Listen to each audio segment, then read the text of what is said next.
So inside that chamber is basically like a little stem, and there's tubing wrapped around the stem, and it's permeable membrane tubing.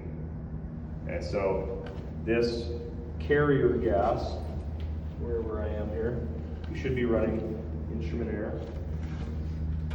This is actually one of the questions I was going to have. Is this what this is supposed to be? Yep. There. So we need to tube that in. Yeah. So this is here running this adductor. This is running this adductor, and we need to make a T that runs this guy. Okay, just feed into that. Yeah. Okay. And then same thing, so pressure to 15 psi. This filter should probably stay pretty clean. That's your instrument air. Okay. We're running through a rotometer, but there's no valve on it. Okay. Exactly. So that's set by this critical orifice right here. Which is not adjustable. Correct. Okay. Yeah. So he's standard as to whatever they sized him to. Okay. This connects to that tubing inside, runs in a loop depending on, so this is a really short one, it's 3.5 inch. So inside there's 3.5 inches of this plastic tubing, and then it comes back out the top. And it goes into this guy. The H2S sample itself is gonna fill this chamber. Okay. So the pressure of that guy is just gonna get carried by the carrier gas into the tubing, and then the carrier gas comes up here. As you can see here, this is the sour sample coming in. We set this to, it says 0.1 liters per minute on the side. Okay. So we set him, he comes in here and just fills the chamber and then vents out. So this is your 10,000 parts here, potentially. So that should be going to your flare. So if you crack this, 10,000 parts. Okay. Yeah, this guy going here, I think that little window fell off. Maybe it's somewhere.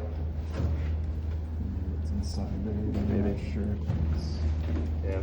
Didn't see it. Just to protect.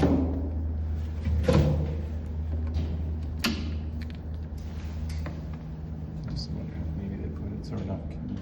Yeah. And this isn't here. So this guy. So obviously fill him up with vinegar, and then you're gonna hook this guy up.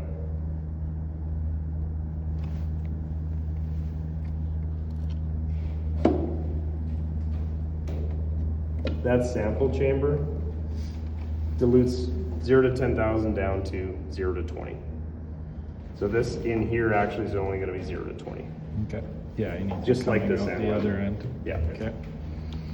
And then all the same things happen here. Only thing is your gain is massive because you're diluting down to 0 to 20, and then you're giving it a reading of 0 to 10,000. So your gain is 4,279 instead of like a 2.8. Okay. I was wondering if that was a cover that comes off a little protector. Okay. Oh, sorry. We decided to use nitrogen here, obviously, because we're flaring this to your header, and we don't want to put oxygen Yes, in and I there. asked about that when the buildings first showed up, and I didn't get an answer back. Because we were supposed to get these skids from Messer. Okay. Yeah. So I was wondering, because we were up here a month ago, and we're like, we did not tube that in. Fair enough. Yeah, nitrogen on the dilution chambers. Okay, so don't tee that into there. Don't tee that into there. Nitrogen up to it. This guy, since this is your inlet, we put a little bit of an extra, this is just a drip pot, essentially. Okay. Knockout. And then same filter as that guy, but NACE. And then same valve as that guy, but NACE. Okay. And then same idea. So Manual this dump. guy's not auto dumping, so you're just gonna come in and open him. I love when people open those where they're really tight and it's Like when you commission them and every valve is open.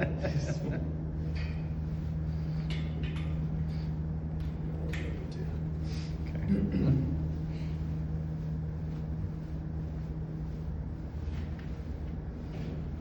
So yeah, you're gonna come in here and this should take care of 95% of everything is this guy and this guy. Okay. And then just come in here and just give them a quick drain just to make sure everything's cool. And then analyzer, all the same things other than the dilution side. The really what else? I mean, these pumps, each head of these pumps that your guys' pressure is gonna put out 1,800 gallons a day. So if someone left this on at both cranked up, you're 3,600 gallons in a day. Like they put out pretty good. So Burning cash. yeah. Yeah. So what's gonna happen is you're gonna fill that guy, and he's gonna fill this guy, and he's just gonna dump it to the spent tank, and you can't decipher. Once it's in the spent tank, it's pretty hard to bring it back in here when it mixes with spent. So, because then you're running spent through your pumps again, and you just don't. Okay. I guess the biggest thing is just getting false zeros in here is probably your biggest issue, right? Yeah. Running out of tape and it shows 0. We should already have the low table arm in the DCS saying, hey, there's an issue. Okay. Fouling the sample, and there's obviously scavenger in the sample, and it's going to show 0. It's just not going to read, and then you'd have to clean it out. Filling this with, even if it's water, whatever, this is going to shut off, or this is going to shut off here. The ball's going to go up. That ball. Okay, so that's just like a little float that once it gets too full, it'll. Yeah, it's like a fuel gas scrubber Yeah. float in the top, and then low pressure. We'll get that signal, and then we know that we need to come out here and fix this. Okay. You got a liquid in there. But yeah, if this guy's not reading right, you have a huge potential to waste a lot of money.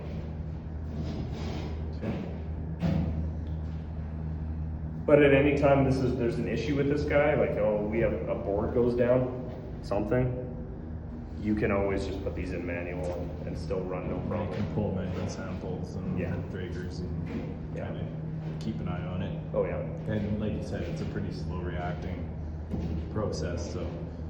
yeah. So if you undershoot it, it'll slowly get high, right? If you overshoot it, it's gonna bury it at 0. And then you're at least safe. You just know you're wasting money as it goes. Fair enough. There's a calculation, I don't know if you guys are familiar with this chemistry. Not myself. So, who's providing your chemical out here?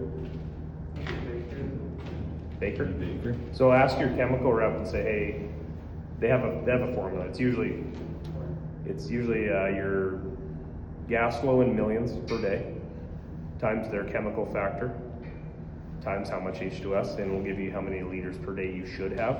Okay. And that's what we do is we go, okay, we take our chemical factor, and we run the chemical at 80% efficient. If you run it at 100% efficient, it'll be a brick. It's a solid brick. At 80%, it's that perfect match of we reacted all those sites that we talked about on the molecule before it turns into a solid. And so if you take that target rate, you're gonna want these guys running 95% of the time. And so we size the shit out of these because Yeah, the mill rates were saying these things can move Right. a lot of. yeah, I'm so pretty surprised. if your target, like I said, we want to operate these first two as the primary pump. You guys have to move a lot of chemistry, and we don't want to run the crap out of them, so we oversize them. Okay. So take your target rate and split it amongst those 4 heads on the first 2 pumps, and this is going to run nice and smooth for 95% of the time. You obviously want it to be able to shut off sometimes too, because you're going to ride this line of, say your set point, your first one you said was at 7 ppm. This H2S should live between 7 and your second set point, which I think is set with 9. So it should be at like 7.5 to 8. Okay. And ride just above it, and enough where it's, hey, we are bringing it back down. We don't want this second pump or this third pump, secondary pump to turn on more than 5% of the time. It's there to catch other stuff. And then if anything happens to any one of these pumps, you still have a ton of pump capacity to come in here and crank it up and everything. So Okay.